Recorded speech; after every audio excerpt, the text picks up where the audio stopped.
Good morning, Sarthak. Good morning, Nick. How are you? How are you today? I'm good, thank you. How about you? Yeah, It's good. not very good weather here in Dublin, but I'm assuming it's better for you.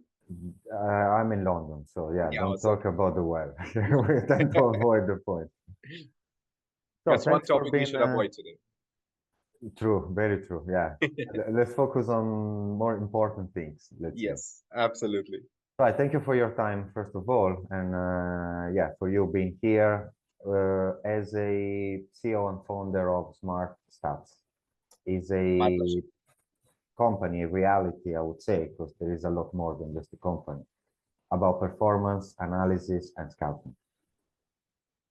We met months ago and we went through a couple of charts to Yep. understand how we can empower each other. Because what I do as emotional intelligence coach is not that data oriented, it's emotions oriented.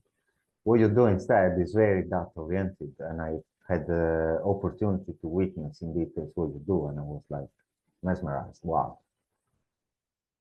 So we are trying to create, or we are about to create this cooperation, and I'm gonna leave to you to explain with more professional and technical details about what you do is about.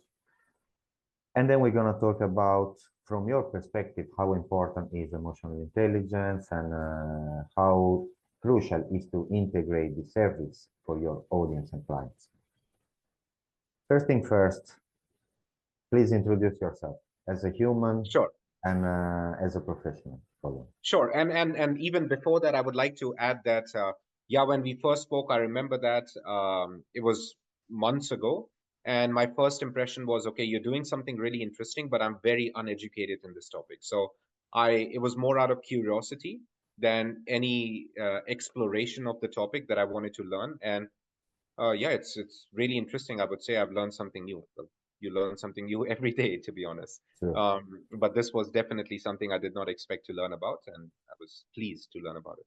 So, my introduction: my name is Sarthak Sihai. I'm born in India, as probably the name and my face suggests. But yeah, I uh, always was science minded, so I loved mathematics, physics, general. I After high school moved to an international British international school in Shanghai in China and did my international baccalaureate. Went to university to ready to become a mechanical engineer, but obviously never ended up becoming an engineer because I realized that that wasn't my if I could call it thing, right? What I was more interested in was people. I mean, at university, I was the president of Toastmasters Club, so a public speaking club. I was really interested in understanding people, cultures, languages, and working with the skills that I've gained around it. So, yeah, eventually, somehow I ended up as the vice president of a shipping consultancy agency or firm in China. I traveled around, moved around, lived in different countries since then. But my turning point in my career, I would say, or in my life in general, was when I decided that it was time that I started working in sports. I always loved sports. I always played, being Indian, cricket, of course, but badminton, football, even a little bit of basketball, though I'm too short and too bad at basketball, so I couldn't play at the school team. But the others I was quite good at. Um, when I started working in sports, for me, it was an eye opener because I always assumed from the fans' perspective or a player's perspective that what happens on court, on field, on pitch is what the sport is. But everything in the background, it's so mesmerizing, it's so amazing that you can't even beginning to understand that till you start speaking with these professionals, what they go through, what they do. And for me, the most interesting part, arguably, was the data or the science behind it. So why a team has in football particularly why a team has a particular tactic against one team, another against the other team, why they pass the ball forwards or backwards, and also the reality behind the stats as well. A lot of people, companies claim to generate data, but even things like you have a line, a defensive line, and all the passes, you can have insane amount of 90% successful passes, all going backward. But in reality, it's all about the momentum of the game. So when I entered that field, I started educating myself on it, speaking with professionals, learning everything about it. And I was just the head of sales at a company for the Indian region or subcontinent. And I worked my way up, and it was a tough climb up. I had to prove myself, do a lot, being new in the industry. And I eventually became the global head of sales at a company called Instat, which was leading performance analysis and scouting area in the sport. Um, After that, of course, a lot happened. But long story short, I decided that this is something which can be done better in a new way, transformed, made modern, and really connect closer to the end users. So I, along with some of my really close friends, decided to co-found this company called Smrt Stats. And what we are doing at Smrt Stats, really for people to understand, we are experts at connecting the detailed stats with really simplified videos. So we don't like to present you with numbers. What we like to present you with is numbers that you can click, watch, analyze, understand, and put your own perspective to it. Because everyone has a different perspective. You and I could look at the same stat and perceive it completely differently, make completely different decisions. And that is the beauty of data behind sports. It's not about absolute truth, it's about my truth and then the consequences of that, you know. Definitely. Thanks for the explanation, and I would add as well. I do really like the point you just made. I provide the information for you to take your decisions.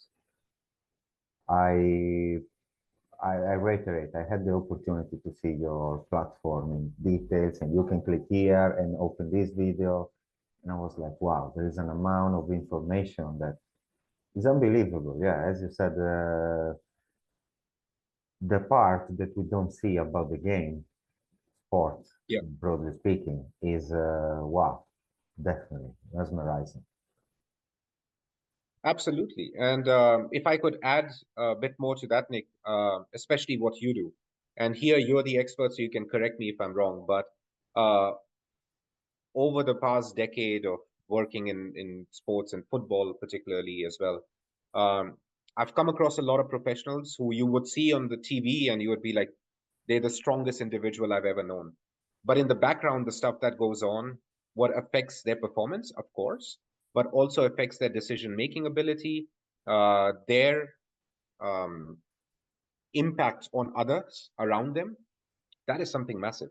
And from what you do at emotional intelligence, on surface, it might sound something which is not as important, let's say, as a training session, a drill or something. But in reality, when you go below the surface, it's equally, if not arguably even more important in times, right? So the principle is to identify emotions, to regulate emotions, if I remember correctly, and also to use them, right, to your advantage, or at least not use them to your disadvantage. And this is very true. Identifying, I believe, is a very tough part. It's comes with a whole package of ego, of situations, of your age at times, at your financial backing, at everything, to be honest. Um, and then regulating it, I think, is something which is a discipline. So identifying, you can still do yourself, more or less, but not professionally. Regulating is something you cannot do unless you have some guidance, and guidance comes from experience, which you can study but also learn when you work with professionals like yourself. But using those, that is the real, I would say, master step that one can take Mhm. and have an impact in their industry. That's the game changer. As you pointed out, you perfectly recall my three phases. I mean, it's not my three phases, but as we frame what emotional intelligence is. Identify your emotion is the theoretical part, okay, like the logical part. Regulate your emotion and the intensity is, I would say, is a game changer already, because you start feeling in control, you start feeling more serene, and you're like, wow, this emotional intelligence is something amazing. And then using them, then wow, this is the next step, literally the next step. We talk about emotional assertiveness and relationships as well. Now we're talking about football. It can be athlete with himself or herself, athlete with another athlete, athlete with a coach, athlete with the head coach, athlete with the trainer, athlete with a group in the team. Same story for the coach. It can be the relationship between the coach personally, individually, and then the coach with one athlete, or the coach with the team, the coach with the board, the coach with the other coaches. So how many dynamics, behaviorally speaking and socially, inside the football club or academy or federation? The variety is almost immense. Okay. What I do is I support people to learn how to listen to each other so they can communicate more effectively. Oftentimes I'm asked, Nick, how can we improve communication? And my very first question is, are you listening to each other? Oh, they don't listen to me. They are not listening. Okay, are you reciprocally listening to each other? So if I listen first, then I can understand the person in front of me. So my level, quality of communication is increased because I have more data. So what I do, as you do, is empowering clients with data to improve their decision making. So that's why I'm grateful of having you here, because from a very technical point of view is something important to share, how to blend data and emotional intelligence. So, Nick, and also I wanted to ask you this question, which I think is very important for me and for people to understand. Emotional intelligence, it's not only theoretical, where let's say you go, you speak with someone, they give you some feedback, but it's also a lot of data and science behind it. And I think that's important uh, to identify and to explain how scientifically, because it's all graphical information where what percentage of what section um, impacts me or causes an issue or doesn't cause an issue is my strength, weakness, also my peers or the people around me, how do they perceive the same skills in me, to put it all into a realistic perspective. So is that true, or maybe you could explain how it's more scientific? That's very true, and I thank you for touching the point. Many people believe what I do is chatting, and yeah, it's pretty much far from that.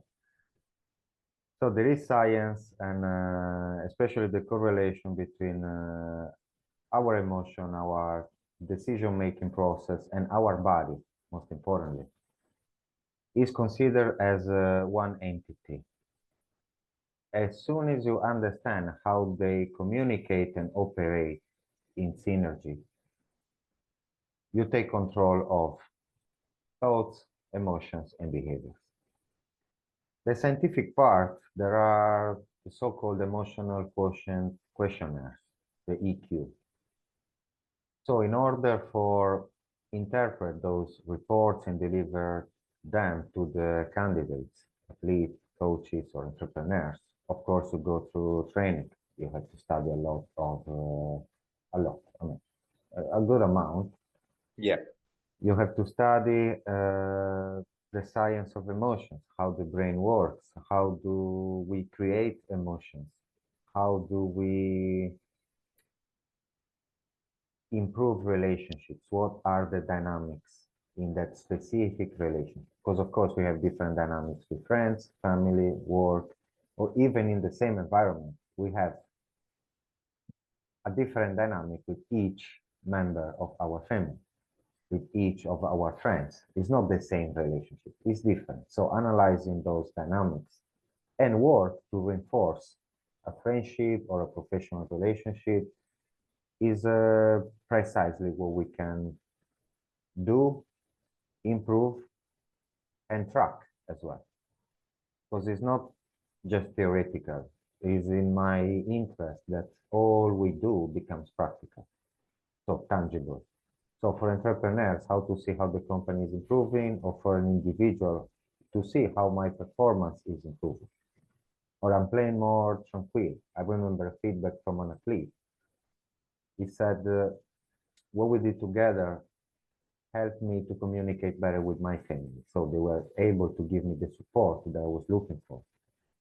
So even between athlete and the family or the family abroad, which is another completely different dynamic, you develop, you reinforce, you strengthen that relationship so they can cooperate and from the family facilitate the athlete's development. So it's something very tangible. And I reiterate, thanks for touching the point because the general consensus is, yeah, you go there, you chat, you talk about your emotions. No, we analyze emotion, we measure emotions, and we create strategies for the future. The strategies, of course, depend on your goals, ambitions, who you are, what is strong, what is weak, many, many factors. So every human is unique, and every case, from my perspective, I must consider it as one and only one. Yeah, absolutely. And yeah, as I was mentioning before as well, fans or people from outside the sports industry might think or perceive it differently than what in reality happens. So I can give you also an example from my side. I remember this. Well, I can't name the team or the player or the coach, unfortunately, but I'll give an example anyway. So the team playing in the league, it's the national league, the biggest league in the country, reaches the final, and this is big news, and they've really like played amazingly. But on the final day, the coach decides that the captain of the team is going to sit this game out and puts in a new player. And this is the final. They're going to win the first time, right? They will get promoted to the top, the top league, because this was the second league, sorry, not the top league in the country, and they would get promoted to the top league. So it's a big moment for the player as well, the captain as well, and he's sitting out, and he gets subbed in at the end. And when they're presenting the trophy, everyone's happy, but then you see clearly that the players, there's some tension. There is something going on behind the background. The coach is not aligned. You know, they don't seem as happy as you would be lifting a trophy. And then I find out, because the player, I know the player for quite a few years, so we spoke and he explained, and they're fighting in the background. So you can understand what happens. And then once they start the season, it went terrible because all the politics played part. Mhm. There are cases where another player that I remember joined the team. This I can't again say the name, but I can say the country at least. I was in India. The first time it's a new team, first time they're playing in the league, and they, by the way, in the end go on to win the league, right? Um, and the player is not from India, obviously, and he has a routine where he's too stressed, tensed. He needs to have a glass of wine and have a beef steak, which is not available in India, at least not at that hour as well, right? So there are different ways a team owner, and the owner was there in the hotel as well, would react to these situations. The management would handle these situations, but I think the way they handled was quite well, without even probably knowing or understanding it, because they went around, found a solution. The player was happy, performed amazingly, amazingly well. Whether this played a part in it or not, I think yes, maybe even a small part, but I think yes. And the reality behind this is that yes, people handle situations, things happen, bad or good. But the problem is they might not even understand that there could be a problem before they enter these situations, which I think is important. When you bring on a player, obviously, if you go on transfer market or somewhere, you would see the nationality, you would see everything else, but every single factor comes into play. And the player coming in, as you mentioned correctly, actually, they have families. A lot of times, the families are not traveling with them. Majority of the cases, they're living abroad, they're living separately, they're making WhatsApp calls, and this it's like me, you, everyone. When we were, if we were to live away from our families, we would also have the same routine. So it's the same people, different situations, different outcomes, all based on how everything is handled. And if you could connect that scientifically, like we do, to draw a parallel into what we do. Um, 11 players, every team, you play a game of football. There's only so many variations and things you can do, but Mhm. there's a big human factor.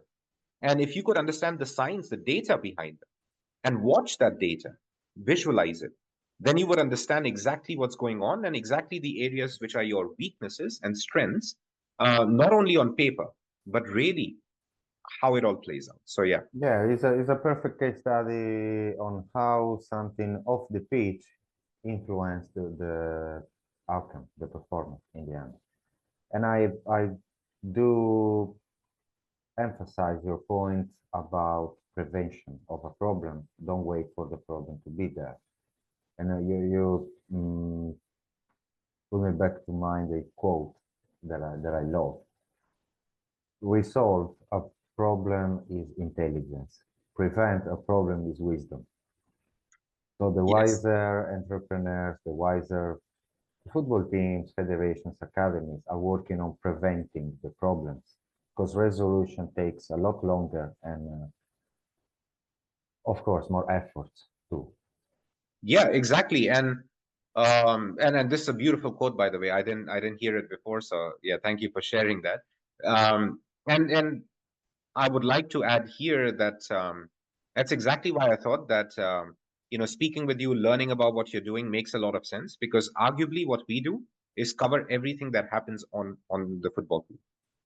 So, and yes, arguably that is a lot of it, if not most of it, is related to what happens off the field.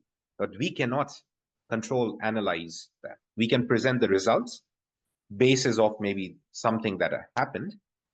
So I think this here makes a lot of sense, where someone really understanding the science and data behind what happens off field, and someone who understands and presents the science and data behind what happens on field would give a full picture. Then you have full control. And and this is not only limited to players or coaches or even the football field. I would say even organizations within this professional spectrum. What people have to understand is there are a lot of intermediaries, agencies, so on and so forth. There are sports tech companies, and these are massive organizations with a lot of people where egos clash, strategies clash, KPIs. Competition, yeah, rigidity, yeah. Exactly. So many factors come into play. And sometimes the basic thing of just working as a team is ignored. Mhm. Not a football team, but an organizational team. So these are important factors which affect performance, output, and I think are important to understand, but really not just theoretically understand, but quantify it Yeah, and yeah. then try and qualify it. So, yeah, I mean, look at our organization. We started this company, I said, with a few friends, like co-founded it. And in the beginning, it was all simple, like, yeah, this is our dream, this is our goal. We have immense experience here, we can do it.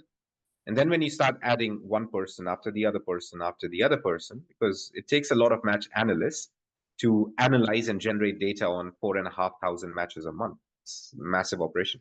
I'm talking about a team of 146 people, 147 people as of today. And these are not all full-time employees. There's a lot of per match basis analysts that work here as well, right? And there are a variety of things that go wrong on a daily basis. Someone is sick, someone has a family issue, someone is angry because of one thing which you didn't even know about, someone is happy because of another thing which you didn't even predict and could have had an impact. And all these things, managing and learning, you cannot.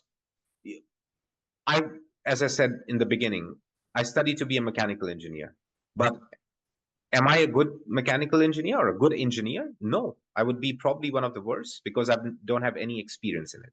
And you cannot learn it in a university or in a book. You have to experience it. And I think that is what is important, what you allow people to do. I think important to identify is based on all the talks, all the professionals you've spoken with, you bring together their experience and add it into circumstances of others. So yeah, the same way is what we are trying to do. If I were to start another company now, I think my knowledge base in the past year and a half is worth 10, 12 years of experience added to this 1.5 years of implementation. So yeah. I really enjoyed your comment, and you gave a very good spectrum of your view on emotional intelligence, on a corporate scenario, and what means to be a team. and the sports spectrum. So the commitment you have towards empowering your audience, not just with the analytical data, but with the full picture, is remarkable and well appreciated. And that's why I said, yes, we can do something together. I see a goodwill, and I complete my point. I mean, we are heading towards the end of the interview. I'm once more grateful because not everyone understands how important is the human aspect in a team.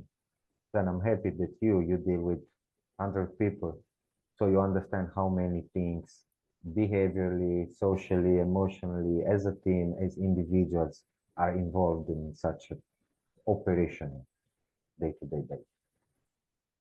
Sarthak, I Absolutely. thank you. If you have a final line or encourage others as well to get interested and curious about emotional intelligence, this is the perfect one.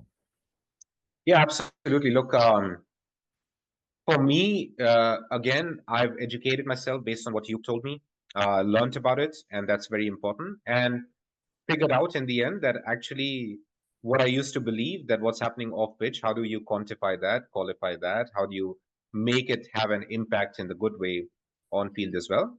You can finally understand a bit more about that too. So I think one day moving forward, uh, we might even have a joint analysis, data driven, backed, with key drivers indicated to qualify something as well, together. I think that's something that we might head into. And with every new partnership, and I would love to partner with your organization too, with every new partnership, we bring together something unique. And I think that's important. One thing which I would like to hear, and this would be my last line, of course, uh, highlight, is that people forget that businesses and organizations, it's not only a B2B competition. I think that's a wrong view of the industry. A collaborative, inclusive environment is what is the right view of the industry. We have competitors. I see them, and I see how they interact with other companies, behave as well. And I, from back in the day at Instat and back in the day even before that in different organizations, always viewed that as a negative approach. What I believe in is, if you see truly a company which is doing something good, partner with them, test each other's brains, try and come up with ideas to innovate and release something new, which people would truly benefit from. And once they start utilizing it, they will come up with certain new areas. They will launch their own companies, products, ideas, white papers, so on and so forth. And this is the only way to do it.